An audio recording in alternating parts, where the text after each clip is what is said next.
같이 합시다.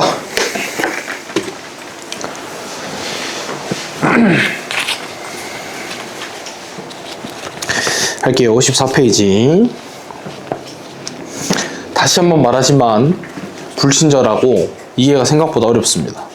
그래서 쭉 읽었을 때 뭔 말하는지 모르겠다 이렇게 했으면 정상이야. 사실 읽어보면 하이데거 이야기하는 거거든요.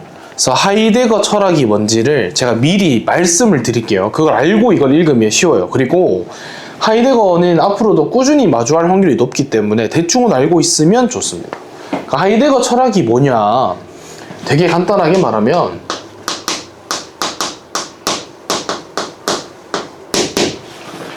우리 되게 자주 쓰는 말, 오늘이 마지막인 것처럼 살아라. 그거 아시죠? 쉽게 말하면 이거야.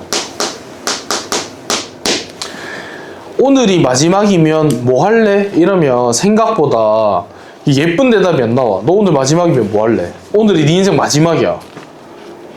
그러면 당연히 일단 여기 안 앉아있겠죠? 당장 송실 얼굴에 5, 6, 7, 8 때린 다음에 나가가지고 뭐 엉망진창인 하루를 보낼 거냐. 뭐 저도 그래요. 나한테도 뭐 내가 지금이 마지막이야. 그럼 오늘이 지금 몇 시간 안 남았거든요. 그러면 못생긴 니들이랑 같이 있는 것보다 집에 가가지고 뭐 가족이랑 밥이나 한 끼 때린다거나 이게 좋잖아. 그래서 이 마지막으로 뭐 할래라고 묻지 말고 마지막이면 니들이 뭘로 기억되고 싶니? 이게 좀 좋은 질문이야. 그러니까 니들이 오늘 마지막이다. 끝이야. 내일부터 이 세상에 없어. 그러면 내가 어떤 사람이었다고 기억되고 싶냐? 뭐 엉망진창으로 살다가 간 사람 싫잖아. 좀 그런 건데 이게 뭔 이야기 하는 거냐면 시간은 무한하잖아. 무한하지. 그러면은 또 덜 떨어진 새끼 뒤에서 쌤 지구가 멸망하면요? 뭐 이런 소리 하는 새끼가 있거든. 지구가 끝나면 시간도 끝나냐? 깐따삐아에서 시간이 흐르고 있어야 될 거 아니야. 그러니까 시간은 무한한데 우린 다 죽죠. 너도 죽고 나도 죽고 우린 필멸자잖아. 다 죽잖아. 사람이 여기에서도 읽다 보면 나오겠지만 이 죽음이라는 거를 인지하면 가슴속 깊이 그냥 난 죽겠지 뭐 이거 말고 내가 진짜로 죽는다는 걸 인지하고 나면 사람들이 어떤 생각을 갖게 되냐면 우리 살다 보면은 나 스스로 내가 어떤 사람인지 내가 뭘 좋아하는지 뭐 이런 걸 생각하는 것보다 주위에 비춰지는 나한테 신경 되게 많이 쓰잖아. 뭐 하물며 학교 선생님이 나를 어떻게 바라보실지 혹은 뭐 내 여자친구가 나를 어떻게 바라볼지 뭐 이런 것도 신경 되게 많이 쓰잖아요. 근데 그런 거 말고 내가 진짜 죽는다고 생각하면 뭐 하물며 내가 오늘 새로 산 나의 아이폰 17 보면서 막 너무 예뻐 너무 최고야 이 비싼 전화기 내가 샀다니 막 애지중지 다루고 이런 시간보다 주위에 있는 어떤 물질, 사람들과의 관계보다 내 스스로의 본질에 대해서 돌아보게 된다. 내가 어떤 사람으로 존재하고 싶은가. 그래서 나의 본질에 대해서 진짜 탐구하게 되는 것이 사람으로서 내가 죽음이라는 걸 인지하게 될 때, 깊게 받아들이게 될 때. 그러니까 다시 말하면 내가 내 본질을 깊게 생각해보면 생각해볼수록 내 주위에 있는 나랑 관계를 맺고 있는 수많은 사람들이 있을 거 아니야? 이런 것들, 뭐 이런 물건들 전부 다 그냥 하나의 도구구나. 그냥 저스트 도구일 뿐이지 얘네가 있어서 얘네가 날 어떻게 만들어주고 이런 게 아니라는 거지. 나 스스로 존재하는 사람으로서 내 본질이 어떤 사람이고 내가 또 어떻게 존재되고 싶은지 그런 거 생각해야 되는 게 하이데거의 철학이야. 되게 쉽게 이야기하면. 근데 이 철학을 멋있는 말로 쭉 풀어놨는데 내가 이거 읽었을 때 어떤 생각을 했냐면 만약에 내가 현역이고 혹은 뭐 재수생이고 내가 수능 당일에 연계 지문이 아니라 이 지문을 보고 해석해서 문제 풀어야 된다고 했으면 어려웠을 거라고 생각해요. 저한테도 까다로웠을 수 있다고 생각해요. 그래서 다시 한번 말씀드리는데 독서 A 때랑 마찬가지입니다. 철학 같은 지문을 해결하시려면 중간에 특히나 반복되는 단어가 많이 나오거든요. 여기서도 존재라는 단어가 계속 나오잖아. 존재가 존재하고 존재자의 현존재의 어쩌고 저쩌고가 나오는데 그걸 내가 이해한 수준 안에서 적당한 단어로 바꿔 읽는 연습이 좀 돼야 돼요. 그게 안 돼서 계속 이게 왜 같은 단어가 반복되냐면 동양 철학은 조금 덜한데 서양 철학이 나오면 이게 어쨌거나 간에 독일어로 쓰인 거란 말이지. 독일어를 번역하는 과정 안에서 마땅한 단어가 몇 개 없었던 거야.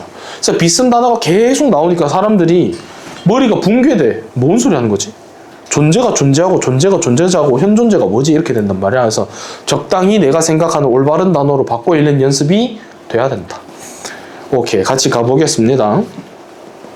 자, 유물론은 이런 하나 나오니까 참 네모 딱 치고, 세상의 본질이 물질이고 우리가 감각하는 대상뿐 아니라 체크해야 된다, 그지? A 뿐 아니라 B는 A 플러스 B라는 거지.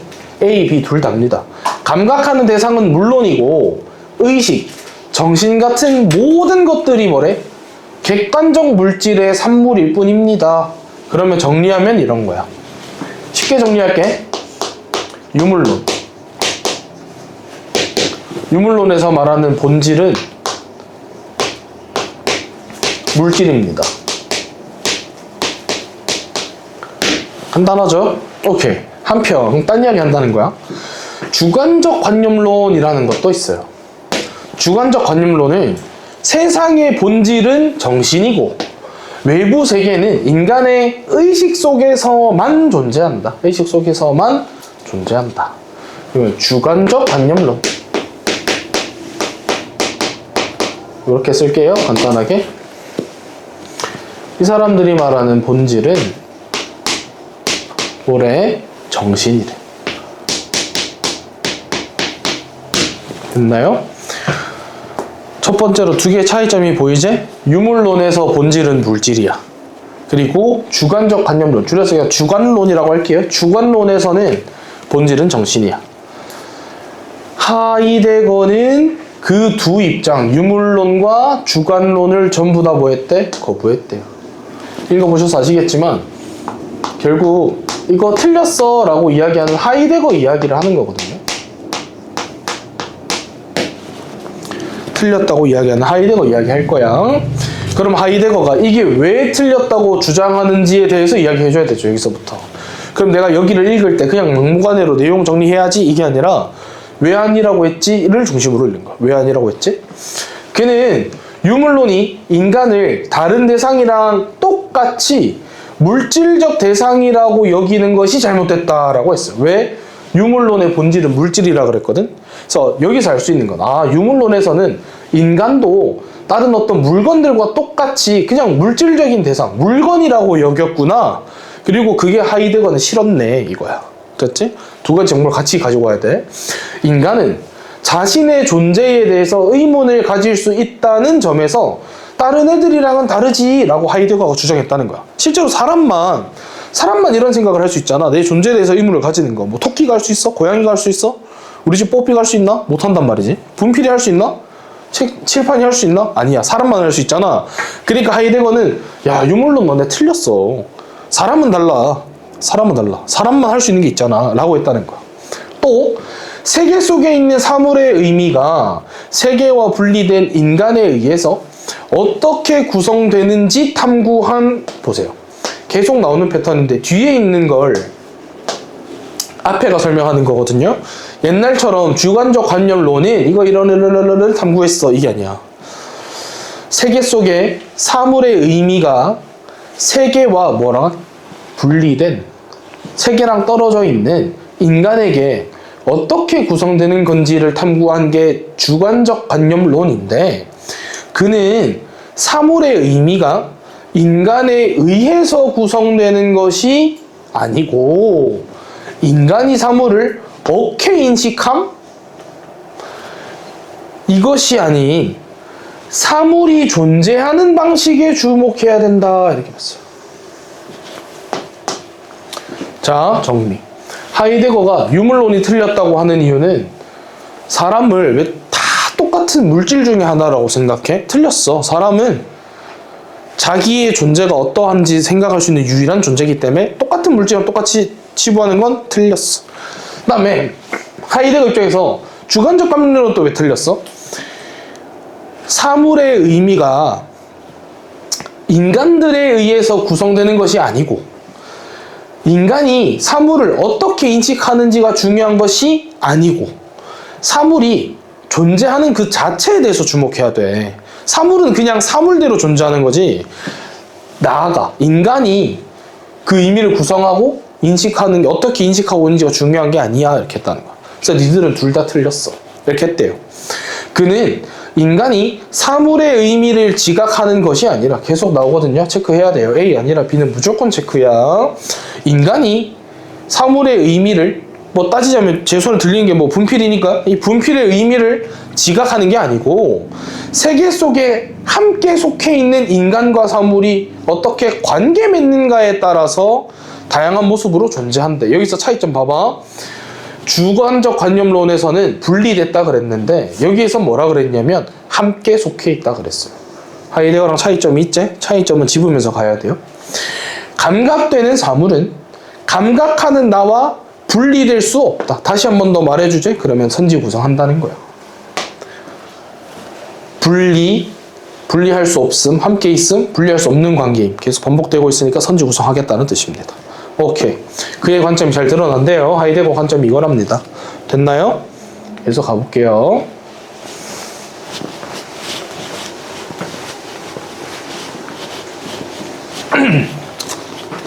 하이데거는 우리가 일상적으로 경험하고 인식하는 대상인 존재자를 주된 논제로 삼은 형이상학자를 비판해요. 자, 비판하는 게 또 드러나네. 앞에 두 번 실컷 비판했고요. 또 비판해. 누구를? 형이상학자들. 형이상학자들 왜 비판하는데? 존재자라는 것을 주된 논제로 삼았어요. 존재자는 뭔데? 우리가 일상적으로 경험하고 인식하는 대상. 이거 우리가 이해하기 쉬운 적당한 단어로 바꿔보겠습니다. 존재자란 말이 뒤에 계속 나오니까 헷갈려지거든. 존재자 마치 무슨 사람처럼만 느껴지니까 이걸 우린 이제 사물이라고 읽읍시다. 사물. 혹은 물건. 이렇게 읽어도 돼요. 사물이라고 생각합시다. 사물에 드러남인 이 존재에 관심을 기울여야 한다고 주장해요. 누가? 하이데거가. 그러니까 그 사물을 논제로 삼지 말고 사물이 어떻게 존재하는지에 관심을 기울여야 돼 라고 했어요. 이거 앞에 나왔던 말 그대로거든요. 하나 이야기해주면 하이데거는 존재론자입니다. 존재론자. 따지자면 존재론자. 아마 제가 알기로는 스스로가 스스로를 존재론자라고 했어요. 그래서 존재에 굉장히 관심이 많은 사람이고, 그러니까 이를테면은 이 분필 자체에 관심을 갖지 말고 분필이 어떻게 존재하는지에 관심을 가져야 된다. 가 하이데거 주장이야. 가볼게요. 이때 이 드러난다. 이게 뭔데? 사물이 존재자로서, 여기 나오죠. 사물. 이렇게 바꿨어요. 사물이 존재자로서 그렇게 있게 된다는 뜻이래요. 말이 되게 불편하잖아. 이게 왜 이러냐면 독일어를 그대로 번역해놔서 그래요. 번역해놔서 적당한 단어를 못 찾은 거야 사실. 그래서 가볼게요. 그는 인간을 자신의 존재를 문제 삼을 수 있는 존재자인 자 이거. 아까 했던 거지. 아까 했던 거야. 사람만이 하이데거는 똑같은 사물이랑 똑같이 취급하면 안 돼. 왜? 사람만이 스스로의 존재를 생각해 볼 수 있거든. 근데 여기 중요한 거. 그런 모든 존재자들 중에서 사물을 포함한 모든 존재자들 중에서 사람은 뭐라고 해? 현존재라고 할 거야. 그러면 앞으로 현존재는 뭐라고 읽을 거야? 인간. 됐죠? 여기서 생각을 좀 잘해야 되는 게 있어. 그냥 이렇게 내가 읽기 쉽게 하자고 정리한 거지 따지자면 존재자가 더 큰 개념인 거죠. 존재자인 현존재잖아. 그치? 사람도 존재자에 들어가. 근데 좀 별개로 놔두는 현존재라는 이름으로 따로 빼는 이유는 사람만이 특별함이 있어. 그 특별함이 뭔데? 자신의 존재를 문제 삼아 볼 수 있어요. 나라는 존재가 어떻게 있는가를 생각해 보기 때문에 더 멋진 단어로 써야겠다. 이렇게 한 거야. 자, 이렇게 말할 거고요. 현 존재만이, 이런 거 체크해야 돼. 현 존재만이 자신의 존재에 대해서 물음을 제기할 수 있어. 그리고 존재의 의미에 대한 물음을 뜻하는 게 있는데 존재라는 게 뭘까? 그게 뭐냐면 존재 물음이래요. 이 존재 물음에 대한 탐구가 철학의 과제야. 이렇게 말해. 하이데거는 과거, 현재, 미래를 직선적으로 보지 않았어요. 직선적이라는 건 뭐야? 요렇게만 흘러가는 거. 실제로 뭐 쉽게 생각하면 우리는 현재를 살고 있지만 과거로 돌아갈 수 없죠. 미래로 나아갈 수 있지만, 그치? 그게 직선적인 건데 그렇게 안 봤대. 그럼 뭔데? 상호 의존적이고 뭔가 왔다 갔다 이런 느낌인 거잖아. 서로 왔다 갔다. 설명해 줄게. 또 동시적인 것으로 봤는데 왜 그러냐면 하이데거의 입장은 이거야. 지금의 내 몸뚱아리를 봐야 되라. 내 몸뚱아리. 제 과거가 대충 눈에 보이죠? 제가 아주 열심히 일하고 열심히 운동하고 닭가슴살만 먹었을까요? 제 과거의 이 중첩이 눈에 보이시죠? 그런 거야, 그런 거. 알고 있잖아. 많이 먹고 도름지식이면 돼요. 금방 찝니다. 저처럼 금방 될 수 있어요. 그래서 상호의존적이야. 또 지금의 내 모습이, 지금 여러분의 얼굴 이렇게 쫙 보세요. 아침에도 거울 보고 나왔을 거 아니야. 학원 오기 전에 거울 다 보잖아. 지금의 여러분 꼬라지를 보시면 여러분 미래 저랑 크게 다를까요? 여러분이 30대가 됐을 때 여러분은 옆에 짝꿍이 있을까요? 그렇지 않지. 이해되세요? 지금의 상태가 여러분의 미래를 대충 짐작하게 해준다고요. 다르겠니? 나도 너희 땐 꿈이 있었지. 나도 희망이 있었지. 엄마가 대학 가면 여자친구 생긴다 그랬는데 생길까요? 안 생기지. 대학 가면 여자친구 왜 생겨? 대학 가면 옆에 있는 애들 뭐 시력이 다 감퇴되냐? 시력 다 없어지냐? 다 그대로잖아. 겠어? 지금 여러분의 모습 대충 이 세숫대야를 보면은 미래가 상호의존적이기 때문에 사이즈가 나와요. 자, 이런 관점을 바탕으로 존재를 뭐랑? 시간이랑 관련지어서 설명해. 존재랑 시간이랑 무슨 관련이 있대. 볼까? 그는 존재는 과거, 현재, 미래라는 세 가지 시간에 통합된 구조 속에서 이해할 수 있겠다. 같은 말이에요. 그죠? 앞에 있는 말 같은 말이에요. 선생님 이거 뭔 말이에요? 뭐 이렇게 장황하게 써놨나? 이거 똑같은 거야. 존재는 시간이랑 관련지어서 설명할 거래. 그 말이야, 그 말. 존재자가, 그러니까 사물이 과거에 어떻게 드러나 왔는지, 현재 다른 사물들과 어떤 관계 속에 있는지, 미래의 가능성을 어떻게 구상하고 있는지가 막 섞이면서 어떤 사물이 드러난다는 거야. 그는 존재를 시간 속에 드러나는 사건이자, 시간이랑 계속 연관을 지을 거예요. 시간 속에서 드러나는 사건이고 또 변화하는 거야. 이렇게 해봤어. 아마도 뭐 쉽게 생각해 보자고요. 현재 이 분필 거의 다 닳아가잖아요. 과거에는 뭐 따끈따끈한 새 거였겠죠? 예쁜 모습이었겠죠? 많이 썼어. 그리고 미래는 이거 어떻게 될까? 좀 더 쓰면 완전히 다 닳아서 없어지겠지. 뭐 그런 거야. 그렇게 존재하고 있는 거지, 얘는. 오케이. 자, 존재는 시간이다 라는 그의 말에서 시간을, 존재자, 사물, 시간을 사물이 드러나는 방식으로 본 그의 입장이 드러난대요. 그는 더 나아가서 시간구조가 뭐였는데 아까? 과거, 현재, 미래. 과거, 현재, 미래 속에서 사람이 죽음에 대한 인식을 통해서 마치 이 사물이 닿으면 닳아 없어지는 것처럼. 근데 얘는 스스로가 생각할 수 있어, 없어? 분필 스스로가 딸 그만 쓰세요 이렇게 못하잖아. 근데 우리는 죽는다는 걸 인지하고 있잖아요. 우리 언젠간 다 죽잖아. 그걸 인식함을 통해서 존재에 대한 물음을, 내가 어떻게 존재해야 하는가에 대한 물음을 삶의 유한성과 관련지어서 이해한다는 거예요. 왜? 나는 삶의 유한성을 다르게 말하면 뭐지? 죽음. 난 언젠간 죽을 텐데, 시간은 무한하더라도 난 죽을 텐데, 내가 죽고 나면은 나의 존재에 대해서 사람들이 어떻게 기억해 주길 바라는가.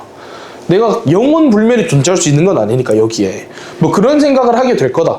그럼 그렇게 하면 되면 될수록 하이데거 생각은 결국 뭐였다? 이거에 깊게 생각해보면 생각해볼수록 스스로 본질에 대한 고민을 아마 더 많이 해볼 거야.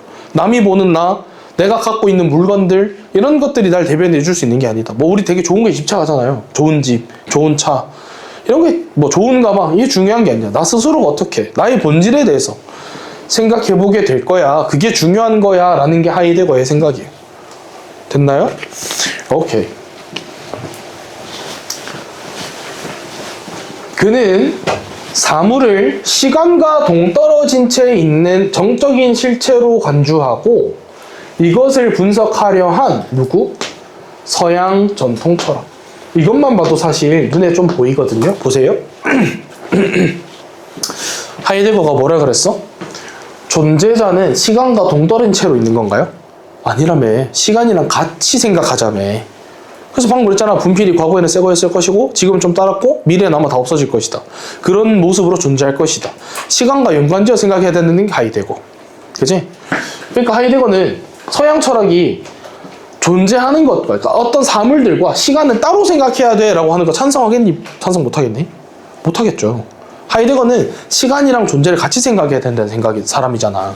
그러니까 당연히 비판하겠죠. 그러면서 현존재 사람에게 도구로 쓰일 수 있는 사물은 사람과 관계를 맺는 방식에 따라서 자, 두 개로 나뉘면 뭐 생각해야 돼? 이항대립. 그러면 손 안에 있다는 건 어떤 개념이고 눈앞에 있는 건 어떤 개념이고 이렇게 정리하면 되는 거죠. 오케이. 이렇게 두 개가 있다. 손 안에 있냐? 눈앞에 있냐? 전자 뭡니까? 손이죠.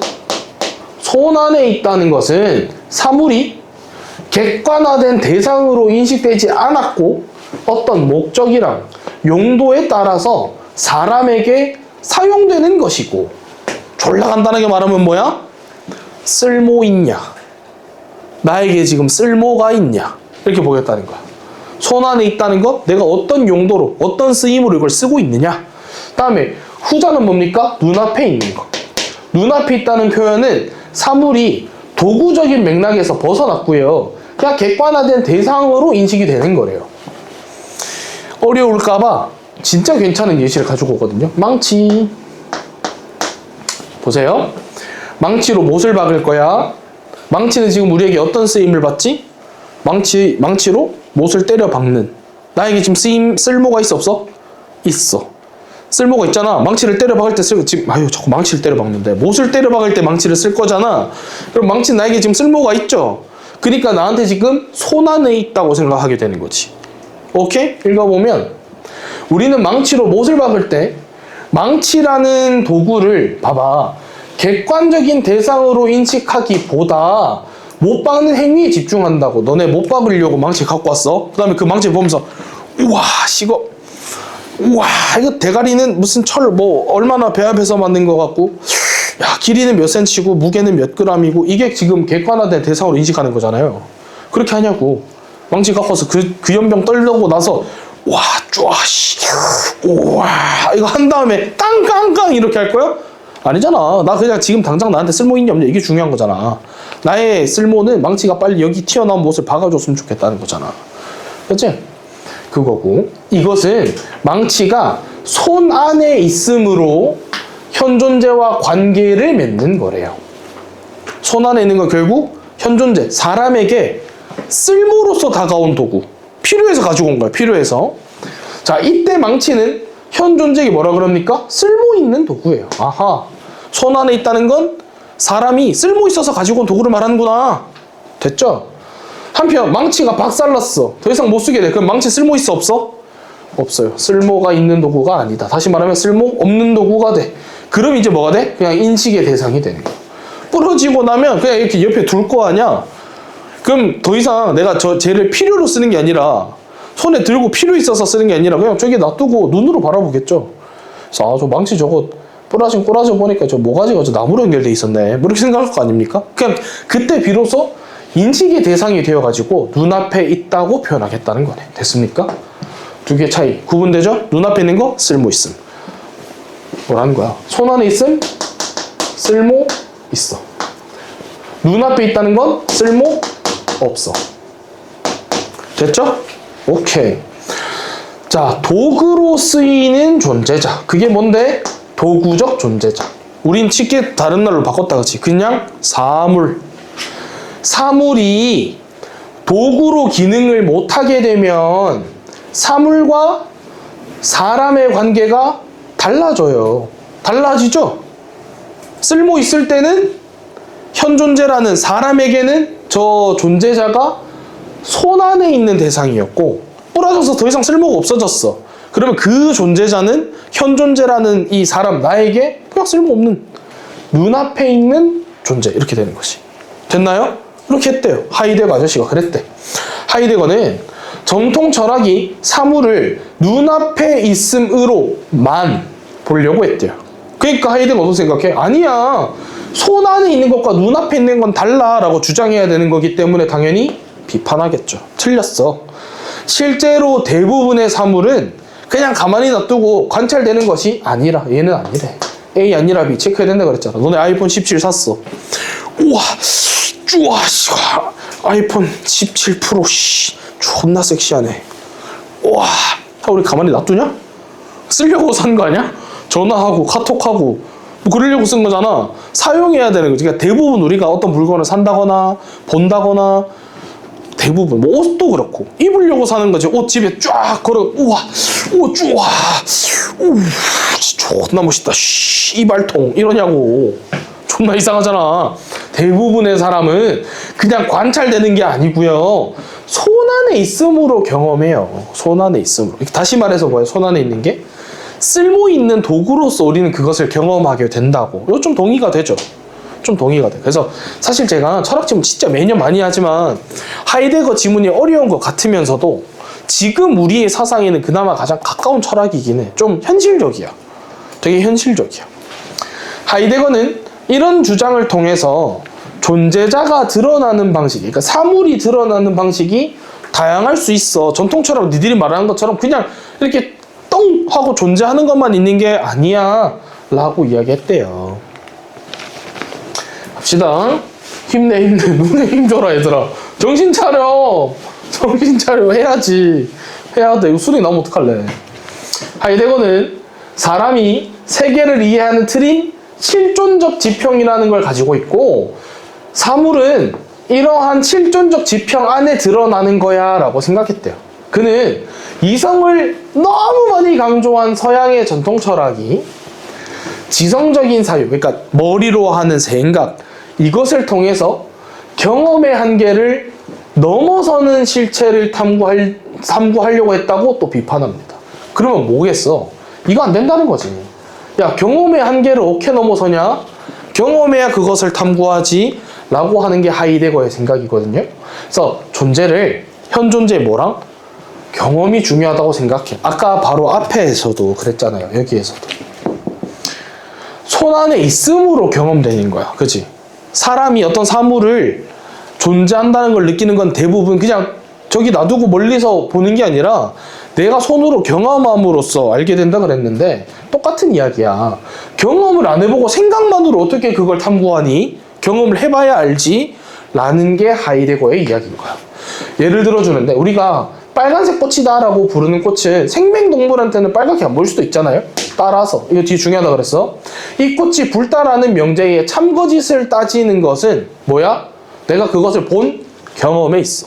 경험하지 않으면 오늘 효린이 옷은 저 뭔 색이라고 해야 되냐?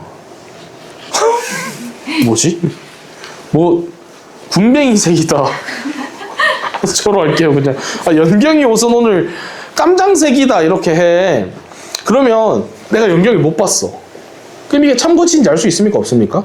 없어요. 내 눈으로 보는 경험을 해야지만 아 참이네 이렇게 할 수 있다고. 됐죠?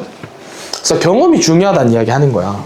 경험이 중요한데 이 전통 철학은 경험해보기도 전에 이 생각으로 탐구하려고 했단 말이야. 그래서 니들은 그게 틀린 거야 라고 주장하는 거야. 그는 이처럼 현상을 현 존재의 경험과, 현 존재가 뭐라고? 사람의 경험과 관련된 것이라고 생각했고 우리는 현상적인 것만, 이런 거 체크해야 된다 그랬지? 현상적인 것만 만날 수 있어 라고 말했어요. 전통 철학의 대표적인 진리론 중에 하나가 대응설인데 얘도 알아두면 좋아요. 꽤 많이 나오거든요. 대응설.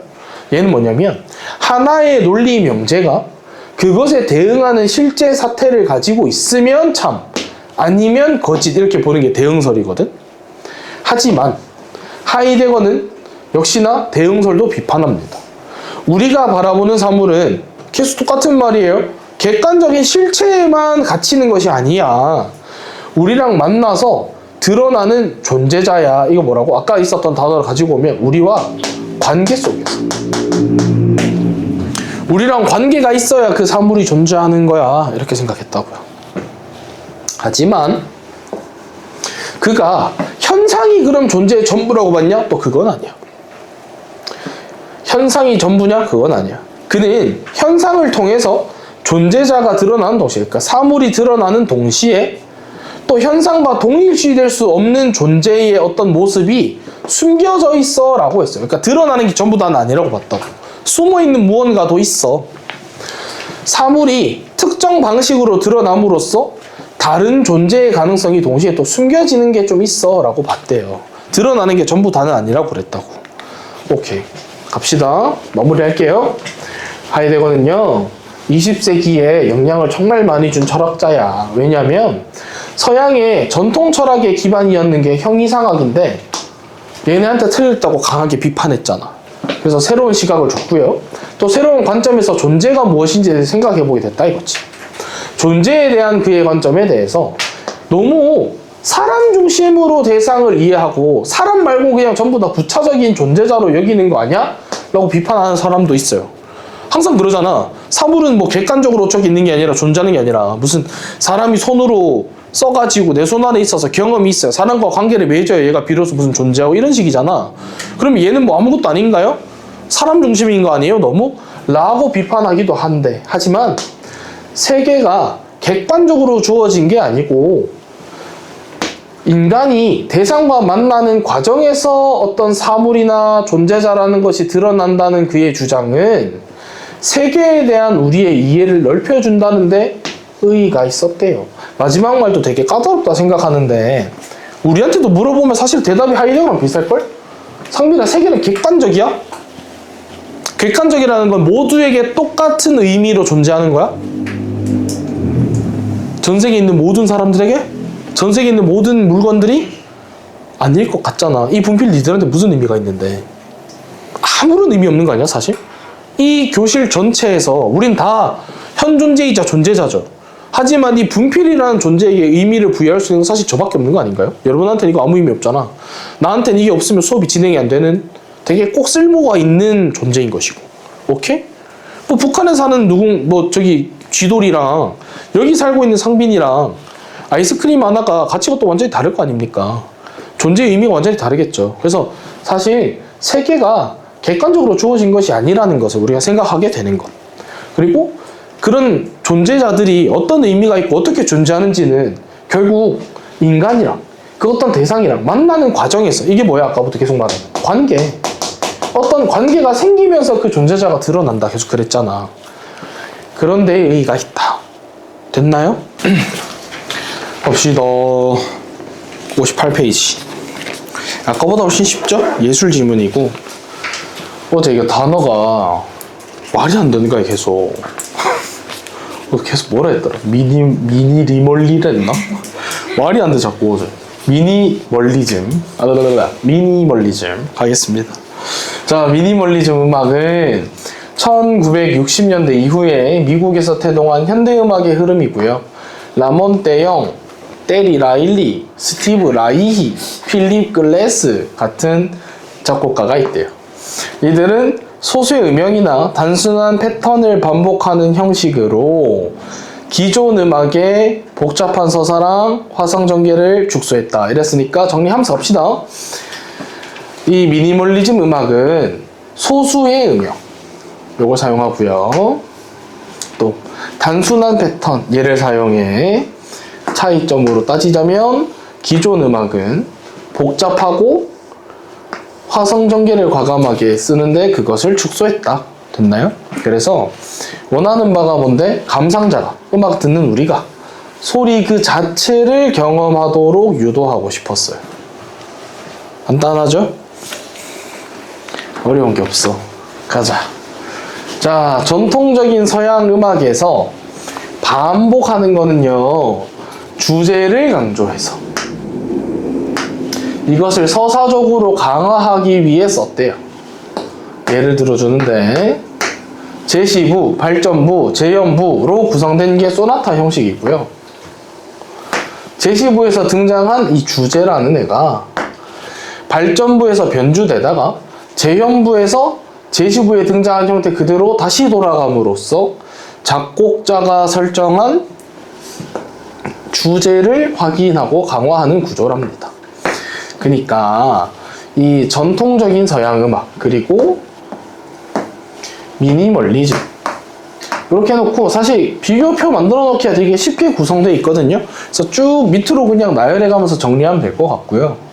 그래서 뭐 반복은요 결국 전통 음악에서 중요했던 건 주제야. 그래서 왜 전통 음악 같은 거, 그러니까 예전에 있었던 원래 있었던 음악 생각해 보면 우리가 음악을 들을 때 뭐 비발디의 사계 중에 노래를 들려줘. 그 다음에 이게 봄인지 여름인지 가을인지 겨울인지 막 맞추잖아. 그리고 우리가 그걸 제대로 들은 사람은 들으니까 이건 무슨 겨울 느낌이 나요. 봄 느낌이 나요. 또는 뭐 작곡한 사람이 나는 뭔가 비장함이라는 걸 여러분에게 전달하고 싶었대. 똑바로 잘 들은 사람의 기준이 듣고 나서 비장함을 느꼈어야 되고 뭐 이런 거잖아. 근데 미니멀리즘 음악은 그게 아닌 거야. 듣고 나서 작곡자가 전달하고 싶었던 바를 전달 잘 받은 사람이 잘 들은 게 아니고 그냥 음악 그 자체를 잘 감상하는 거. 그거래요.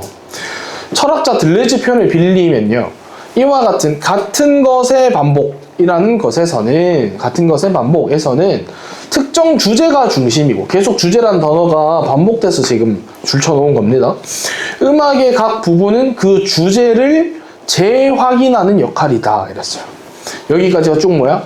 전통적인 서양 음악. 반면 이랬으니까 역시나 옆에 밑으로 쭉 이렇게 써서 정리하기가 편하죠. 미니멀리즘의 반복 형식. 잘 봐 얘들아, 이런 거 중요하거든. 미니멀리즘도 반복한다는 점에서는 공통점인 거지. 그냥 쭉 차이점이라고 구성해 놓으면 안 돼. 이런 거는 체크해야 돼. 미니멀리즘도 반복은 해요. 그죠?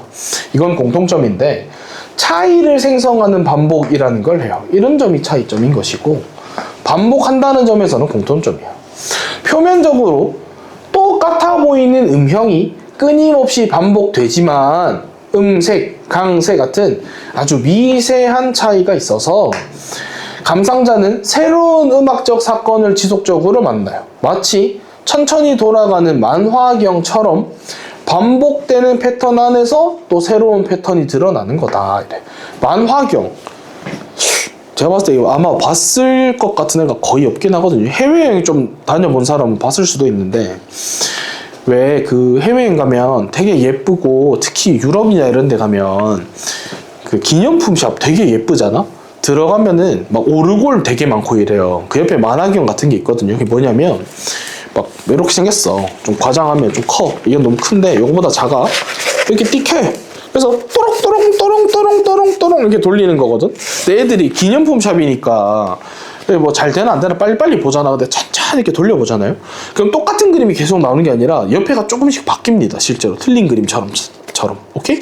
그거야. 그거 말하는 거야. 그러니까 티는 잘 안 나는데 아주 조금씩 바뀌어서 듣는 사람으로 하여금 가만히 듣다 보면 계속 새로운 패턴을 마주하게 되는 음악이 미니멀리즘이다 이거야. 오케이. 갑시다.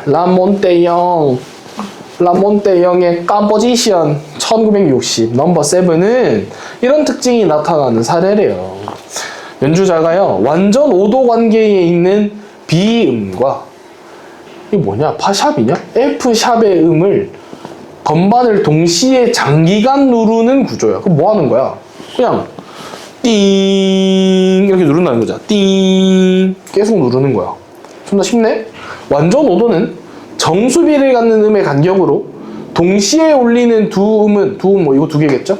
동시에 울리는 이 두 음은 단순히 한 음, B음과 다른 한 음, F샵 음의 조화가 아니라 얘네 두 개 조화로 듣는 게 아니라 그 안에 있는 엄청나게 많은 배음들의 어울림이야. 우린 이걸 들으라고 하는 거야 이거거든. 근데 배음을 설명을 해주긴 했는데 그게 완벽하지 않거든요. 그래서 제가 엄청 간단하게만 말해볼게요. 저도 잘 모르는데 음이 전달되는 건 어쨌거나 간에 파형일 거 아니야. 그래서 예를 들어서 뭐 요런 느낌으로 이렇게 간다고 치자. 오케이? 그래서 우리는 뭐 도 누르면 그냥 요렇게 갈 거라고 생각했는데 그걸 자세하게 분석해 보니까 이 안에 굉장히 많은 막 엄청나게 많은 이런 파형들이 있더래요. 실제로. 오케이? 이거거든? 이게 음 하나야? 큰 거 하나만 있을 줄 알았더니 아니었어. 막 엄청 작은 것들이 있었어. 이게 B음이었다고 칩시다. 그리고 옆에 또 띵 쳤어. 얘도 이렇게 있을 거라고만 생각했는데 알고 보니까 이 안에 뭐 엄청나게 많은 뭔가가 있었다 이렇게 얘기했잖아. 그래서 그냥 제일 처음에 들을 때는 띵 누르면 요 큰 선이랑 요 큰 선의 어울림만 있을 거라고 생각했는데 사실은 그 안에 있는 무수히 많은 배음이 뭐라고? 얘네 말하는 거예요. 얘네들을 감상하는 거다 이건 거지. 오케이? 그래서 뭐 독서집은 많이 해보면 나오는 거거든요. 이거 지워도 되죠? 뭐 대충 이런 거야. 이게 배음이야. 안에 있는 겉으로는 잘 안 보였지만 사실 엄청나게 많이 구성되어 있는 그 주파수 같은 건데 주파수가 요렇게 흐르는 게 있어. 여기에다가 요렇게 흐르는 애를 합쳐. 그러면 얘가 올라갈 때 얘가 내려가고 얘가 내려갈 때 얘가 올라가서 둘이가 막 상쇄되어 버려. 소리가 작아지지. 또 반대로 얘랑 얘를 합쳐. 똑같이 생겼지. 그러면 얘가 올라갈 때 얘도 올라가니까 소리가 증폭. 또 얘가 내려갈 때 얘도 내려가니까 밑으로 이렇게 커지는 거. 기억나나요? 뭐 이런 게 있었잖아. 그러면 수없이 많은 안에 배음들이 막 이렇게 있다 그랬잖아. 그치? 얘네들도 이렇게 될 수 있겠네. 보강된다거나 서로 간섭한다거나. 그치? 그래서 소리가 커지고 작아지고 그것을 감상하는 거래. 됐지? 그래서 배음이 뭔지 잘 몰라서 애들이 헷갈려 할까봐. 계속 가볼게요. 두음이 얘네가 가능한 오래 띵 두 개 띵 눌렀어. 띵 가능한 길게 지속되면서 그걸 듣는 우리들은 안에 있는 배음, 아까 말했죠? 큰 선이 이렇게 그려지면 안에 있는 얘네가 배음이라고. 걔네들이 전개되고 또 그들끼리 막 섞이는 그 조합을 경험하게 돼요. 다시 말해서 겉으로 봤을 때는 똑같은 두음이 얘랑 얘가 똑같은 도움이 지속되는 것처럼 보이지만 실제로는 매 순간 세기, 강세, 높이 왜? 아주 수많은 배음들이 있었기 때문에 이 배음들 때문에 어떨 때 커지고 어떨 때 작아지고 이것을 그 음을 이루는 배음의 구조에 미묘한 변화가 생기면서 감상자는 그 음의 지속을 통해 배음 전개를 경험하게 되는 거다 이랬어. 이게 미니멀리즘 음악이래. 오케이. 그래서 가볼게요. 라몬테 형의 음의 지속을 통해서 차이를 생성하는 반복 이것을 탐구했다면 스티브 라이히는 피아노 레이즈에서 위상 변이를 통해 위상 변이 이런 것들 일상적이지 않은 단어잖아. 그럼 내가 뭐라 그랬지? 설명해 줄 거라고. 이 위상 변이가 뭔지. 이걸 통해서 이러한 차이 생성을 더 역동적으로 해요. 위상 변이가 뭔데? 위상 변이가 뭔데? 동일 음악 패턴을 여러 악기가 똑같은 패턴인데 여러 가지 악기가 내가 어제도 수업하는데 내가 생각보다 이 음악에 조예가 없더라고. 악기가 생각이 안 나고 피아노 그리고 생각이 안 났어요. 그래서 뭐 기타 실로폰까지 어제 갔어. 실로폰까지. 근데 그 뒤로 생각나는 게 이게 어쨌거나 간에 음악 패턴을 해야 되면 트라이앵글 이런 건 안 되는 거잖아. 뭐 캐스터네츠 안 되는 거고 또 뭐 있노? 소고 이런 거 안 되잖아. 말고 뭐 있지? 생각이 오늘도 안 나네. 뭐 있지? 피아노 비스무리한 거? 오르간? 바이올린. 그래. 바이올린. 뭐 이런 거 있네. 그래. 뭐 그런 거 있잖아. 여러 가지 악기를 가지고 어떻게 한대? 약간 다른 속도로 연주한대. 왜 약간 다른 속도야? 미니멀리즘은 엄청 큰 변화를 주는 게 아니지. 단순하고 미세한 변화를 주는 거잖아. 그래서 처음에는 완전 똑같다고 느껴졌는데 시간이 지나면 조금씩 어긋나요. 그래서 동일한 네 마디 패턴을 한 악기는 뭐 피아노는 처음부터 끝까지 속도가 똑같아. 근데 다른 악기는 조금씩 빠르게 연주함으로써 자꾸 벌어지게 되겠죠. 그래서 처음에는 차이가 잘 안 느껴지는데 일정 시간 지나면 다른 악기들이 내는 소리가 겹치고 밀리면서 새로운 음악이 생겨요. 이런 음악적 사건은 작곡가의 내면이나 음악적인 서사나 이런 걸 드러내는 통로가 아니죠. 이건 전통 서양 음악에서 음악 들려줄 테니까 내가 말하고 싶은 게 뭔지 니들도 느껴봐. 내가 슬픔을 썼는지, 내가 웅장함을 썼는지, 내가 비장함을 썼는지, 내가 이 음악을 썼을 때의 내면, 그리고 내 음악의 서사를 느껴봐가 아니에요. 미니멀리즘은 그게 아니고 동어 반복의 효과를 통해서 내부의 잠재성을 발현하게 하는 기제로 쓰는 거래요. 그게 뭔 말인데 설명해 주겠지. 동어 반복이란 외부의 다른 요소와 합쳐지거나 또는 대립하지 않고 자기 동일성만을 지속적으로 반복하는 양상. 아까도 그랬잖아. 똑같은 네 마디를 그냥 반복하는 거였죠. 뭐 가지고 오는 게 없어요. 미술가 칼 앙드레가 일정한 형태의 금속판을 줄지어 놓는 식으로 뭘 의미하느냐? 보다. 그 자체로 존재함을 보였는 것처럼 최소한의 재료가 반복적으로 나열됨으로써 특정 상징이나 주제에 뭐다? 갇히지 않는. 그거에 갇혔던 건 뭐였어? 전통적 서양 음악. 개방적인 구조를 실현하는 거래요. 오케이. 계속 가봅시다. 미니멀리즘 음악은 감상자의 감상 방식에 근본적인 변화가 생겨요. 감상자는요, 음악이 어떤 주제를 보여주고자 하는가, 이건 언제? 전통적인 음악을 들을 때지. 전통적인 음악 들을 때 이거는 사계 중에 봄인가? 겨울인가? 뭐 비장함인가? 슬픔인가? 이런 생각을 했던 전통적인 것에서 벗어나서 내가 듣는 이 지금 음향이 방금 전이랑 무슨 차이가 있지? 이런 생각을 하면서 듣는 음악이라는 거야. 아까부터 좀 땡겨졌나? 좀 밀렸나? 두 소리가 바뀌었나? 이런 생각을 하게 된다. 음악적인 경험은 전통적인 음계나 화성 구조의 틀을 넘어서 자체의 순간순간 달라지는 변화를 직접 체감하는, 그걸 뭐래? 내재적인 과정, 이것으로 바뀐대요. 감상자는요, 작곡가가 미리 설정한 보편적인 주제를 알아맞히는 수동적인 존재에서, 과거의 전통 음악을 들을 때는 이렇게 했어야 될 거 아니야, 그치? 아, 이 사람이 이거 슬픔을 주제로 썼었나? 뭐 가족의 이별을 주제로 썼었나? 그걸 맞춰야 되는 존재였다가 지금 울리고 있는 음들의 강도 혹은 미묘한 위상 변화를 체감하는 능동적 참여자로 바뀐대요. 미니멀리즘 음악을 들으면. 이처럼 미니멀리즘 음악은 동일한 것을 반복시키는 표면적인 단순함 속에서 끊임없이 차이를 생성하는, 봐봐, 동일한 걸 반복하는데 또 끊임없는 차이를 만들어내네. 그걸 뭐라고? 역설적 작법이라고 하겠대요. 같은 거지만 차이를 만들어. 이것을 통해서 전통음악이 가지고 있던 주제 중심적 서사를 과감하게 없애버렸습니다. 그래서 미니멀리즘 음악은 음악이란 뭐냐라는 물음에 대해서 음악이란 고정된 구조를 재현하는 매개체가 아니라, 마지막까지도 이런 거 자꾸 나오니까 체크해야 돼. A 아니라 B, 이거 아니래. 고정된 구조를 재현하는 매개체, 이거 아니야. 그 순간에 발생하는 미세한 차이들을 감상자 각자가 경험하도록 여지를 열어두는 미적 형식이라는 답을 제시하고 있대요.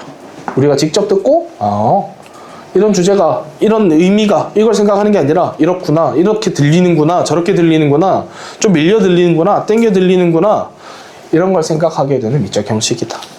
됐죠? 뒤에 게 훨씬 쉽지? 앞에가 훨씬 힘들었어요. 오케이, 다들 고생들 하셨고요. 오늘 독서 A, B 다 끝났고, 문학 영감 뛰는 사람 손. 오, 좋아. 좀 쉬다가 문학대 보도록 하겠습니다. 쉬다가 들어오셔요. 고생하셨습니다.